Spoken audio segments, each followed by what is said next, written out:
dia pun boleh keluar lagi. Tapi yang sini, bila tekan, dia lebih lembut. Nampak? Lebih senang tekan berbanding yang ni. Nampak?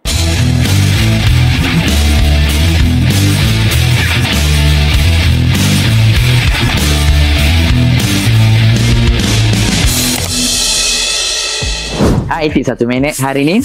Okey, hari ni saya ada satu Proton Persona. Apa masalah Proton Persona ni? Handling dia ni, bila kita bawa, rasa tak tegak ataupun tak sama, tak balance. Apa maksud tak balance? Kita rasa belah kiri dia tu macam lembik, belah kanan dia tu rasa steady lah. Okey, jadi kat sini bila kita cerita benda ni kat owner, kita bagi tahu. Biasanya benda ni sebenarnya melibatkan absorber dia. Absorber dia, jom tengok sikit. Walaupun tak ada bocor, nampak?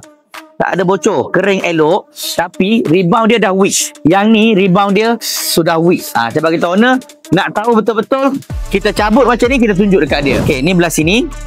Okey, tengok. Okey, belah sini bila kita tekan, kita rasa agak steady lagi lah. Dia pun boleh keluar lagi. Tapi yang sini, bila tekan, dia lebih lembut. Nampak? Lebih senang tekan berbanding yang ni. Nampak? Dia keluar pun macam lebih perlahan berbanding yang sebelah ni. Sebab tu saya kata tadi, kereta dia tu bila bawa rasa sengit sebelah, terutama bila naik bonggol. Okey, kemudian dekat sini saya nak tunjuk yang ni yang paling penting. Nampak sini. Ini mounting absorber. Mounting absorber ni seeloknya kalau nak tukar, kalau Proton ke apa ke, utamakan dulu yang original. Okey, tapi kat sini untuk siapa yang pakai Proton, Proton Previa, Proton Saga BLM, Proton Persona, nampak tak? Tas mounting absorber dia ni ada satu gasket lapis. Pastikan jangan cabut gasket ni. Pastikan pasang. Sebab kadang-kadang bila kita beli benda ni, kita beli mounting absorber ni, ada dia datang sekali, ada dia tak ada.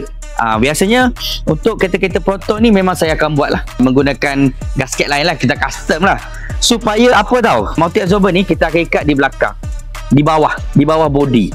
Okey, bila di bawah body, kalau dia biasa akan ada macam sedikit ruang lah kat sini. So kalau dia ada sedikit ruang, itu tujuannya kita nak letak gasket ni supaya dia fit. Sebab kalau dia ada sedikit ruang, kadang-kadang dia boleh keluar bunyi macam bunyi plastik tau. Halus je bunyi dia, tapi menyakitkan hati sebab kita cari tak akan jumpa bunyinya. Saya dapat banyak kes macam ni. Jadi bila dapat kes-kes macam ni, saya suka check benda ni. Bila saya tengok tak ada benda ni, sebab bunyi dia bukan bunyi besi belaga, bunyi dia macam plastik bergetar. Macam tu je. Bila kita check dashboard, okey. Bila kita check wiper link semua tu, okey. Jadi kebanyakan dia kalau kereta Proton lah, saya akan tengok benda ni dan saya akan usahakan buat benda ni dulu. Jadi kalau siapa ada masalah bunyi, nak kami cari, tak ada masalah. Boleh bawa kereta anda datang ke Fiji Motorsport Sunway Post. Selamat hari ni, saya